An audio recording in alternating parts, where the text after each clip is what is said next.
Hey, what's up? My name is Randy Blythe. I am the singer of Lamb of God, and I'm here to discuss 11 albums, non-metal albums, that metalheads should know.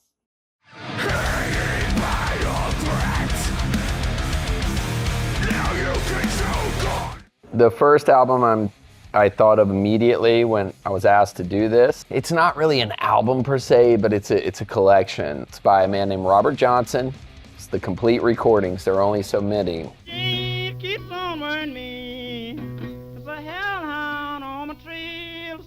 Heavy metal at its root comes from blues-influenced rock back in the day, which rock was of course influenced by the blues. If you listen to like the first Black Sabbath album, there's so much blues in it. So Robert Johnson is probably the most famous blues man of all time, who, according to legend, sold his soul to the devil at the crossroads in order to get his guitar playing prowess. So he never recorded an album because they didn't record albums back then. All of his songs, his existing recordings, have been collected in the complete recordings of Robert Johnson. So yeah, I mean, no blues, no heavy metal, so you need to hear Robert Johnson. The next album I'm going to talk about is called The Head on the Door. It's by a band called The Cure.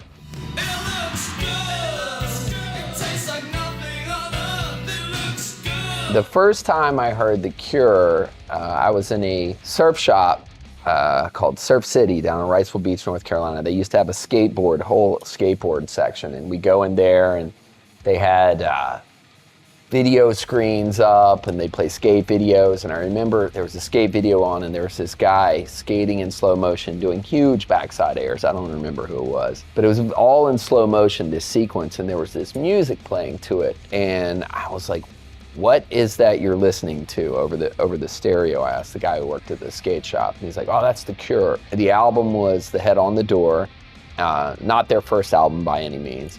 And the song is the second track called Kyoto Song. The reason why I think metalheads should give The Cure a listen is simply because of the sonic tapestry they play with. And it has gone on to influence various other genres, you know, which eventually wound up in what we call, I suppose, post-metal today, post-rock, you know, a lot of the reverb heavy, effects heavy stuff, guitar work. There's a lot of dynamics in their music. The next record I'm going to talk about is by a Jamaican artist called Prince Farai, and the album is Under Heavy Manners. War in the east and a war in the west. War in the north and a war in the... Prince Farai was, I suppose what they would call a toaster, and he had a very, very deep voice. They called him the voice of thunder, and he spoke with a lot of authority in his words. The music Prince Farai usually sang over is very slow, and there's a lot of heavy feelings to it. Nothing wrong with Bob Marley, but there's no real like, don't worry, be happy, you know, every little thing's gonna be all right. No, none of that. Like Prince Farai sang about like, the world is ending, doom is coming, and all this other stuff. And a lot of it was really tripped out and heavy. Just the tenor of his voice it carries so much weight and so much authority. So if you want to hear a guy speak with authority, which is what all good frontmen should do, you know, when they get on stage and when they record, I would highly recommend checking out Prince Farai. The next record I'm going to talk about is a record called Floodland by a band called the Sisters of Mercy.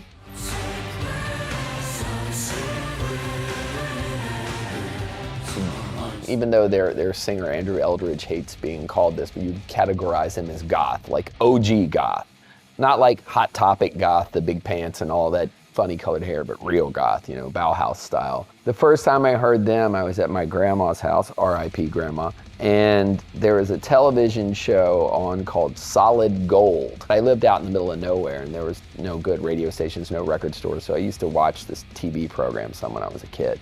They were playing whatever top 40 crap, and then all of a sudden they're like, and we're gonna switch over to Solid Gold England. So they had like a British Solid Gold, and this guy is in like this club that's all dark and they're smoking stuff. And he's like, we've got this band called the Sisters of Mercy. And just fog comes out.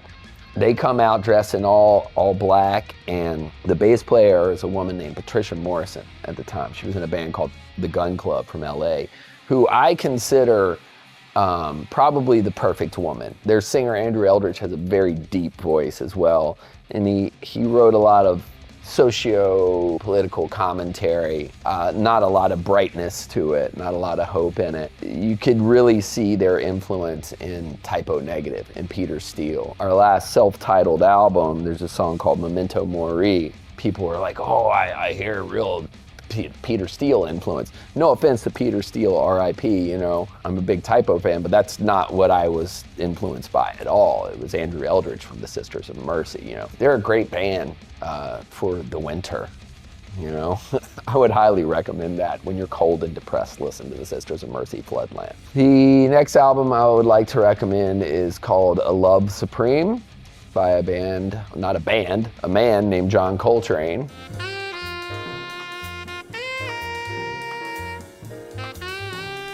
I recommend this record to anyone so that they can learn about the power of letting a song breathe. Jazz also comes out of the blues. It started in New Orleans originally, back in the day in Congo Square. That's one of the few places in the country where the slaves could congregate and play their own music. There's a lot of influence from their African roots and also like the marches of John Philip Sousa. That's how you get Dixieland jazz and so forth. But out of New Orleans grew the jazz tradition, and different areas of the country had different forms of jazz. Coltrane is just my favorite. He's got so much soul in it. Really just, I think jazz is good to listen to hear where the feeling behind the music you're playing will take you. Not so much the thought, like we have to do this verse, chorus, bridge again, verse, chorus, bridge, you know, and we're out. Jazz just takes you different places, and I don't know, they're just top-notch players. Everybody should listen to jazz, I think. Love Supreme is one of my favorite records. The next album I'm going to talk about is an album called Prayers on Fire by a band called The Birthday Party.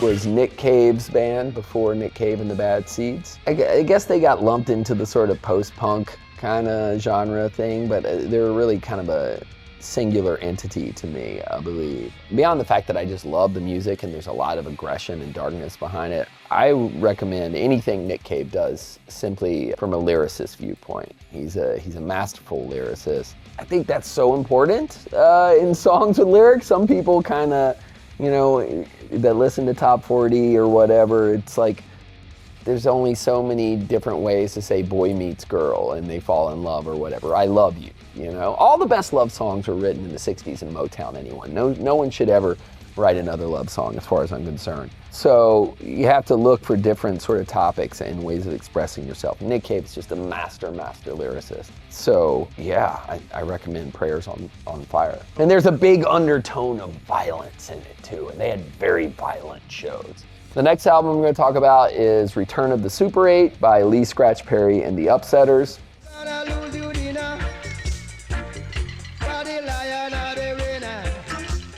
Lee Scratch Perry, who passed away recently, who I had the pleasure of working with a bit in a supergroup I'm in called Saudade. He is a producer from Jamaica who really almost invented the dub format, which sonically playing with delay and taking little chunks of things and stretching them out has influenced music across the board. People may not know that, at least from a production technique. But a lot of weird, trippy things you hear in music now, you're like, oh, that's a cool, weird, trippy effect. All that shit came from Lee Scratch Perry. Return of the Super Ape is pretty much a perfect dub record. I love it, I crank it. He has such a huge influence on music in general as a producer, and a lot of people I don't think see that unless they're familiar with his catalog, but he's a very influential guy. And the next one is Unknown Pleasures by a band called Joy Division.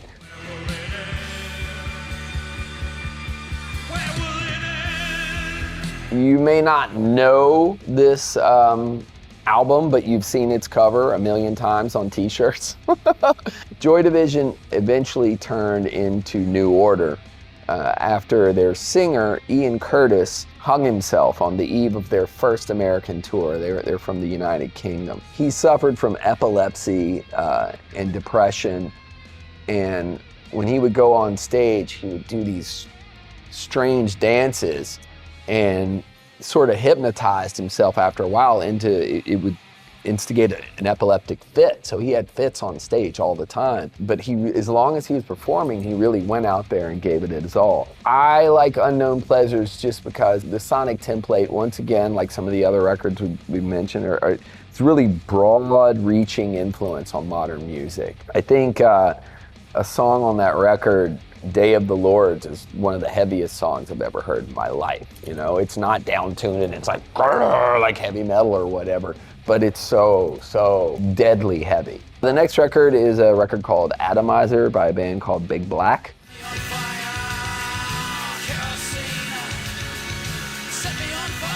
And they were fronted by one Mr. Steve Albini, who was in a few other bands, his most recent band being Shellac. But Big Black was his first band that I really paid attention to back in the 80s. They did not have a drummer. They used a drum machine. It's funny, there's two bands on this list with drum machines, Sisters of Mercy and Big Black. And I'm normally not a big fan of the drum machine. Albini is now known mostly as a producer. He produced In Utero, Nirvana, and many other records, although he likes to be credited as an engineer.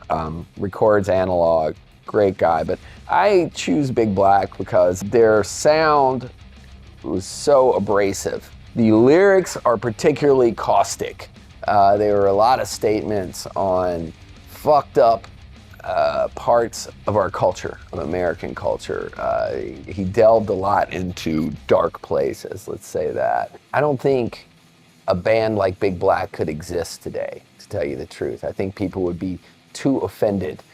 They wouldn't understand that Albini was exercising as a lyricist, not advocating for. It's more like storytelling. So also just sonically, they're just fucking crushing. I mean, our band covered his song Kerosene about young people in a town growing up with nothing to do, so they start burning things down and having irresponsible sex with each other. So there's not much more metal than that, I don't think. The next band is a band called Discharge from Stoke-on-Trent in England, and it's their classic album, Hear Nothing, See Nothing, Say Nothing.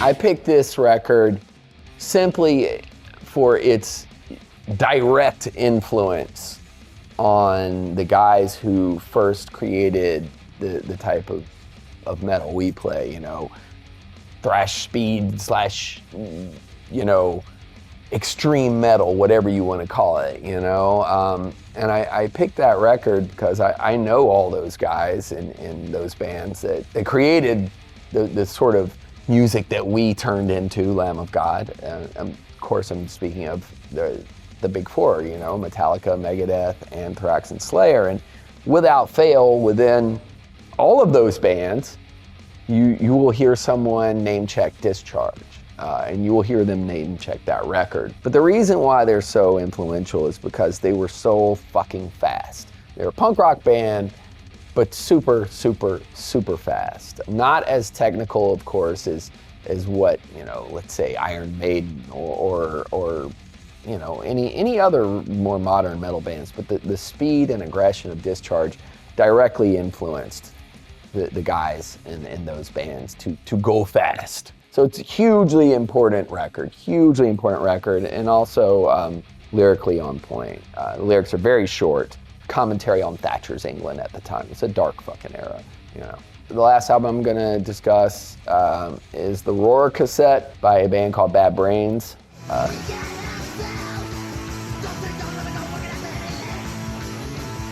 They are my favorite band of all times. They're friends of mine, 4 black dudes from Washington, D.C., who were playing jazz fusion and got turned onto the Dead Boys and the Ramones, the Sex Pistols, and all that stuff. Started playing faster and faster and faster and got into the punk rock stuff. The importance of Bad Brains in music and extreme music cannot be overstated. They're masterful musicians.